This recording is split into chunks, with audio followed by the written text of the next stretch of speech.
नमस्कार विद्यार्थियों, कैसे हो सब। मैं आशा करता हूं आप सब अच्छे व स्वस्थ होंगे। एक बार फिर से आपका हार्दिक स्वागत व अभिनंदन आपके इस अभिज्ञान ऑनलाइन प्लेटफॉर्म पे। मित्रों, हम जिक्र कर रहे थे राजस्थान के इतिहास से संबंधित, और राजस्थान के इतिहास में हम चौहान राजवंश पढ़ रहे हैं। आज का हमारा जो मुख्य टॉपिक होगा वो होगा हमारा अजयराज चौहान। तो आइए हम जानकारी प्राप्त करते हैं अजयराज चौहान से संबंधित कि अजयराज चौहान ने अपने जीवन काल में क्या करवाया और क्या नहीं करवाया, जानेंगे इसके बारे में। चलो देखते हैं। अजयराज चौहान, इस अजयराज चौहान के बारे में आपको जो बात याद रखनी है, सबसे पहले हमारे सामने इनका एक जो प्रश्न बनता है वो प्रश्न क्या बनता है, तो इसमें आपको याद रखना है कि अजमेर के चौहान राजवंश का संस्थापक, अजमेर के चौहान राजवंश का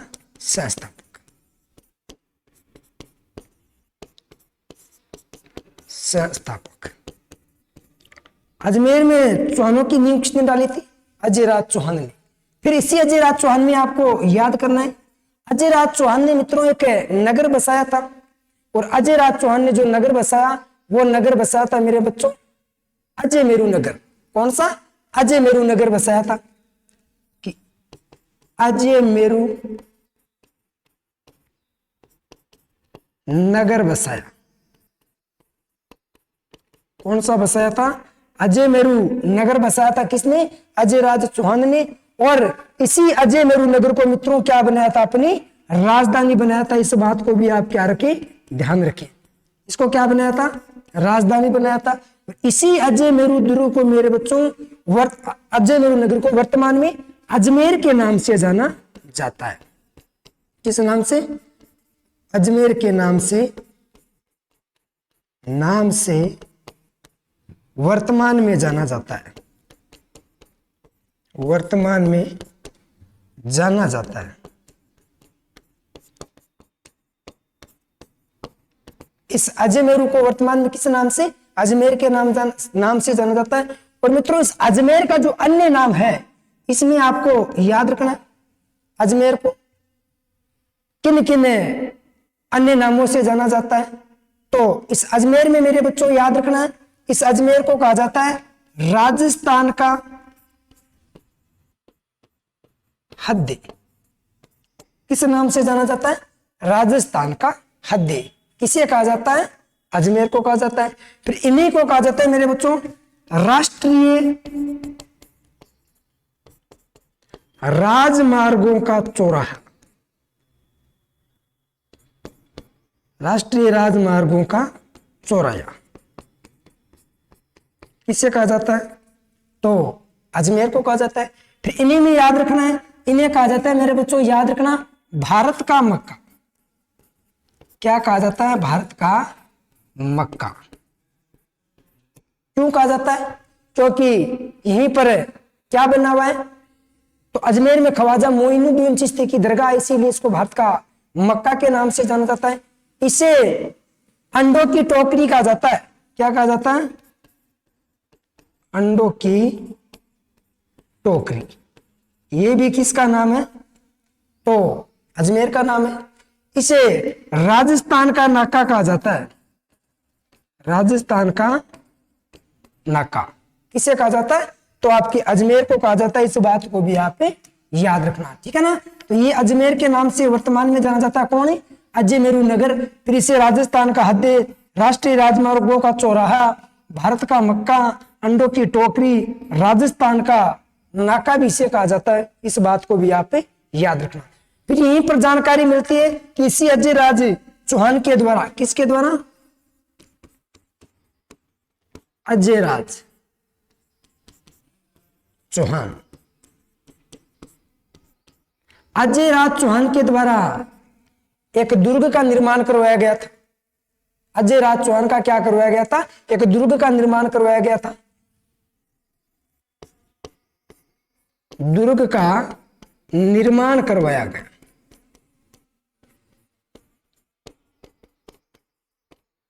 दुर्ग का निर्माण करवाया गया। अब अजय राज के द्वारा जो दुर्ग बनवाया गया था वो कौन सा दुर्ग था? वो बनाया था मेरे बच्चों अजय मेरू दुर्ग। अजय मेरू दुर्ग। इसी अजय मेरू दुर्ग से प्रशासन चलाया था। और अजय मेरू दुर्ग का जो निर्माण किया गया था वो 1113 ईस्वी में किया गया था। और इसी अजय मेरू दुर्ग को याद रखना, ये उपनाम जो है इसे तारागढ़ के नाम से जाना जाता है। किस नाम से? तारागढ़ के नाम से जाना जाता है। किस नाम से? तो तारागढ़ के नाम से जाना जाता है आपके अजय मेरू दुर्ग को। क्यों जाना जाता है? इसमें आपको याद रखना है कि पृथ्वीराज सिसोदिया, कौन है? पृथ्वीराज सिसोदिया। इस पृथ्वीराज सिसोदिया को इतिहास में उड़ना राजकुमार के नाम से जाना जाता है। किस नाम से? उड़ना राजकुमार। पृथ्वीराज सिसोदिया ने इस दुर्ग का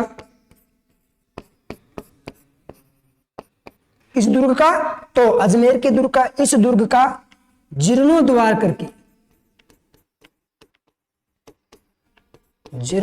करके अपनी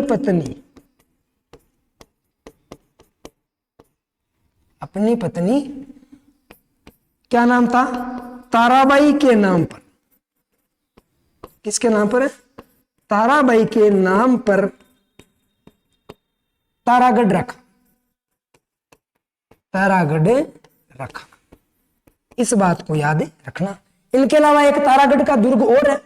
तारागढ़ का दुर्ग है आपका बूंदी में। तारागढ़ का दुर्ग कहाँ है? बूंदी में। उस तारागढ़ के बूंदी की जो आकृति है वो तारे के समान है, इसलिए इसको तारागढ़ कहा जाता है। इसका ये पृथ्वीराज उड़ना राजकुमार ने इसके क्या करवाया था? जीर्णोद्वार करवा के, यानी पुनः निर्माण करवा के, यानी कारी कुटका करवा के अपनी पत्नी ताराबाई के नाम पर इसका क्या नाम रख दिया? तारागढ़। इसी में सुनो मित्रों, इसी जो आपका अजमेर का जो दुर्ग है इसका एक दूसरा उपनाम और है। इसको कहा जाता है गढ़बीठली। किस नाम से जाना जाता है? गढ़बीठली के नाम से जाना जाता है।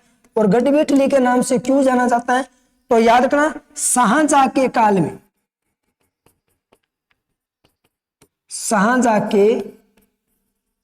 में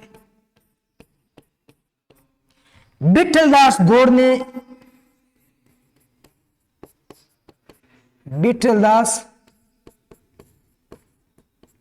घोड़ के द्वारा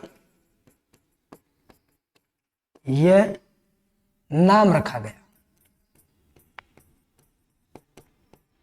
किसके द्वारा? तो विठलदास घोड़ के द्वारा क्या नाम रखा गया था? तो गढ़बीठली। क्योंकि ये जो दुर्ग बना हुआ है ये गढ़बीठली पहाड़ी पर दुर्ग बना हुआ है। कौन सी पहाड़ी पर है? गढ़बीठली पहाड़ी पर दुर्ग बना हुआ है। इस बात को भी आप याद रखना, ठीक है।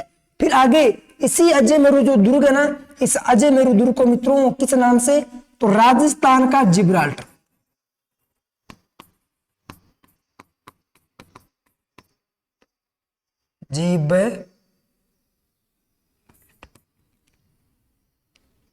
राजस्थान का जिब्राल्टर। इसको किस नाम से जाना जाता है? पूर्व या राजस्थान का जिब्राल्टर। और ये बात किसने कही है? तो इसको याद रखना, एक व्यक्ति है विस्प हेबर। कौन है? इस विस्प हेबर ने मेरे बच्चों इसको क्या कहा है? राजस्थान का जिब्राल्टर कहा है। इस दुर्ग का निर्माण किसके द्वारा करवाया गया था? तो अजय राज चौहान के द्वारा करवाया गया था। इस बात को भी आप याद रखना।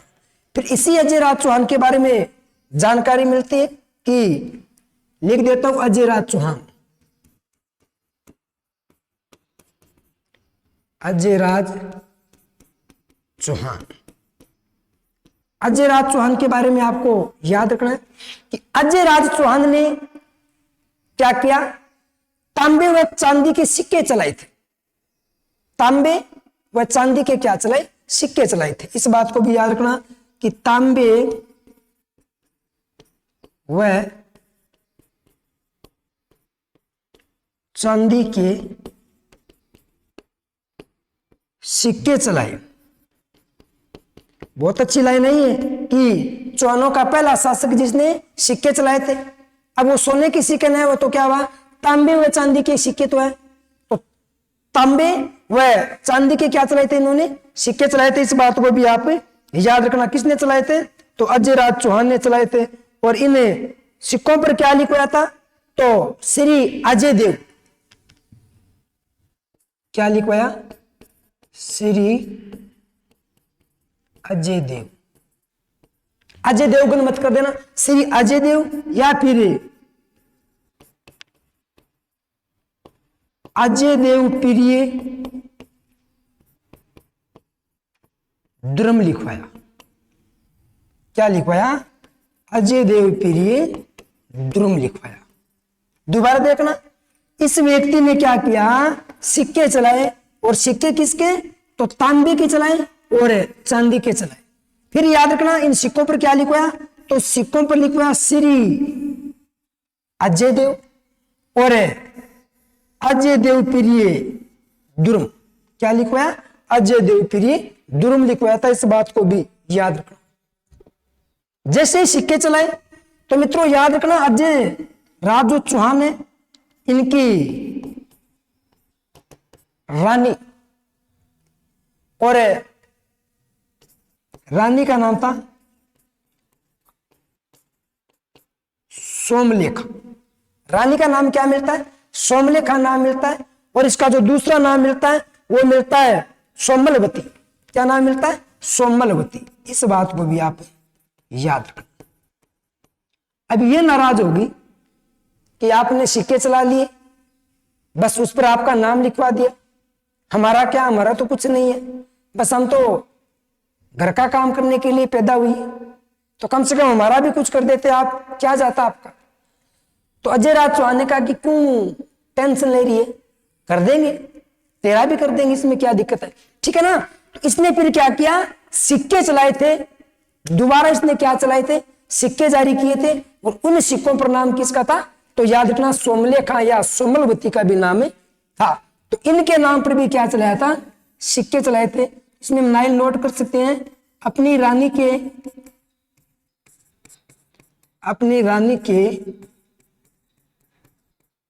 नाम के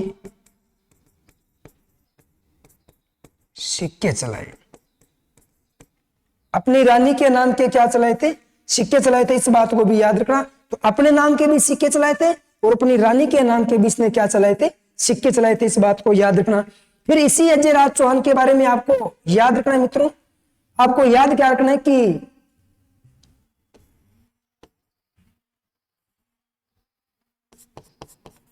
उज्जैन के शासक, एक उज्जैन का शासक था। और उज्जैन का जो शासक था, उस उज्जैन के शासक का जो नाम मिलता है वो मिलता है मित्रों, याद रखना आपको, अगला जो नाम मिलता है नरवर्मन। नरवर्मन, ये नरवर्मन शासक कहाँ है, तो अजमेर, उज्जैन का है। उज्जैन के शासक नरवर्मन को परास्त करके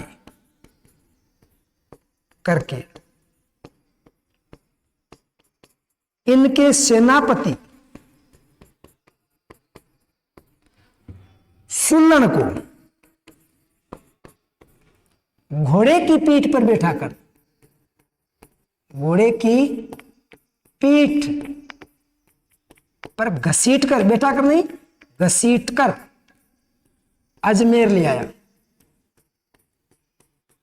कहां ले आया, अजमेर ले आया था। इस बात को आप याद रखना कि तू भी क्या याद रखेगा, है ना। इस बात को आप याद रखना कि उज्जैन का जो शासक था, उज्जैन के शासक का नाम क्या मिलता है हमें, उज्जैन के शासक का नाम मिलता है हमें नरवर्मन।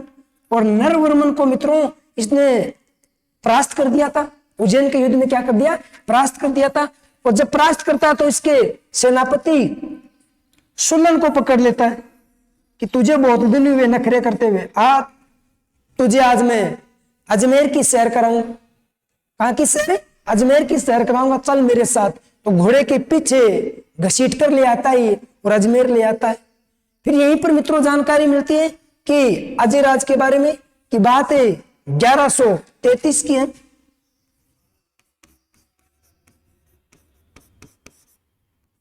अजय राज चौहान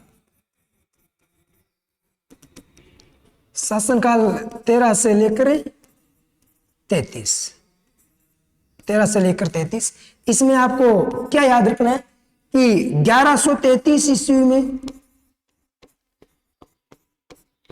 अपने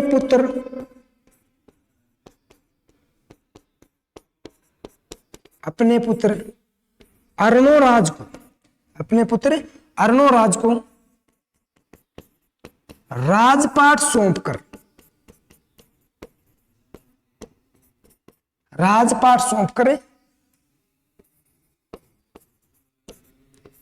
पुष्कर झील के किनारे चला गया। पुष्कर झील के किनारे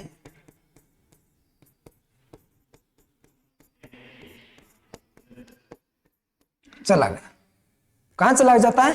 पुष्कर झील के किनारे पर चला जाता है। इस बात को भी आप याद रखना है। अगला जो शासक बनेगा वो अजय राज का पुत्र बनेगा और पुत्र शासक कौन रहेगा? तो अर्णोराज रहेगा। इस अर्णोराज के बारे में भी मित्रों हम लोग बहुत कुछ ही जानेंगे, लेकिन अब नहीं जानेंगे, जानेंगे अगली क्लास में। अब इसको हम एक बार फिर से देख लेते हैं। ये आपका बड़ा इंपॉर्टेंट शासक है अजय राज चौहान। तो इसमें एक एक बिंदु के बारे में जानेंगे कि अजय राज चौहान ने ये एक संस्थापक है, चौहानों का संस्थापक है, लेकिन ये अजमेर के चौहानों का संस्थापक है, अजमेर के चौहानों का संस्थापक है। इस बात को आप याद रखना है। और अजमेर के चौहान राजवंश की क्या डाली थी? इसने नींव डाली थी। अजमेर के चौहान राजवंश की नींव डाली थी। फिर अजय मेरू नगर बसाया। कौन सा नगर बसाया? अजय मेरू नगर बसाया। और याद रखना है मेरे बच्चों, अजय मेरू नगर को बसाते हुए ये अपनी राजधानी के रूप में स्थापित करता है अजय मेरू।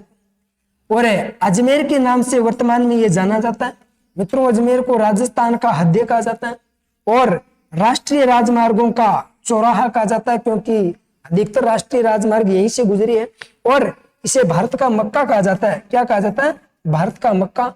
और भारत का मक्का क्यों कहा जाता है? तो याद रखना, यहीं पर दरगाह बनी हुई है। और दरगाह कौन सी बनी हुई है? तो दरगाह बनी हुई है ख्वाजा मोइनुद्दीन चिश्ती की दरगाह।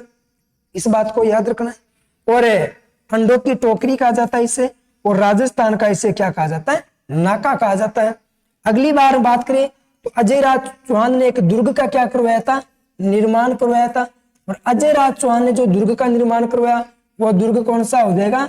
अजय मेरू। इसका निर्माण 1113 ईस्वी में करवाया था। फिर याद रखना, इस दुर्ग के जो उपनाम है वो तारागढ़ है।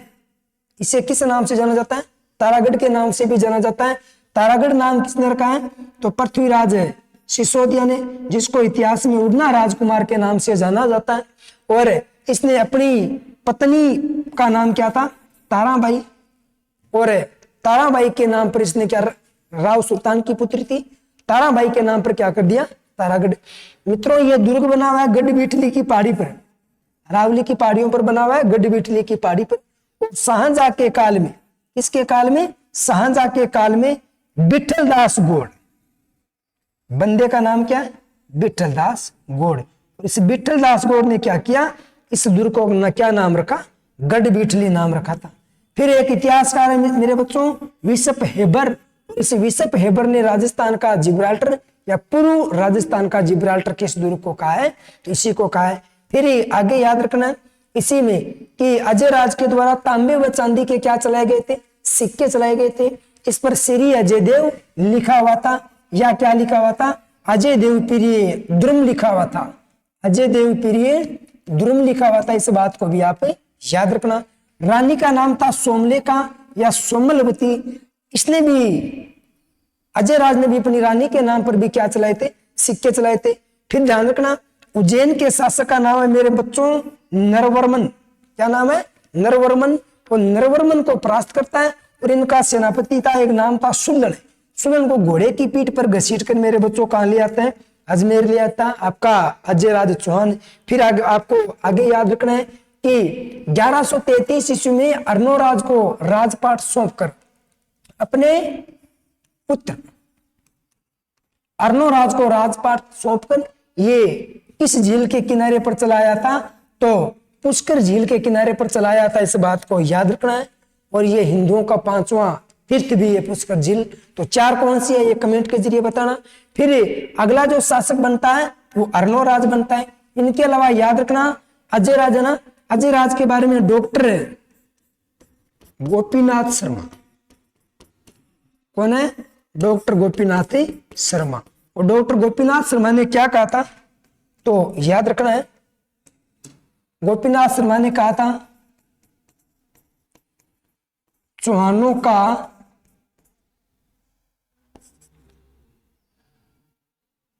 निर्माण काल। क्या कहा है? चौहानों का निर्माण काल। तो चौहानों का निर्माण काल आपका किसके काल को माना जाता है? अजय राज के काल को माना जाता है। और चौहानों का जो स्वर्ण काल माना जाता है ये आपके विग्रह राज के काल को माना जाता है। जो हम आगे पढ़ने वाले हैं उसके बारे में भी डिटेल से पढ़ेंगे, टेंशन करने की आपको जरूरत नहीं है। तो ये था मित्रों आपका अजय राज चौहान। कैसी लगी क्लास? अगर अच्छी लगी तो लाइक शेयर व सब्सक्राइब जरूर करें और अपने दोस्तों तक पहुंचाए। आप भी पढ़े, अपने दोस्तों को पढ़ाए। बाकी मिलते हैं हम अगले एपिसोड में, तब तक के लिए नमस्कार, जय हिंद, जय भारत।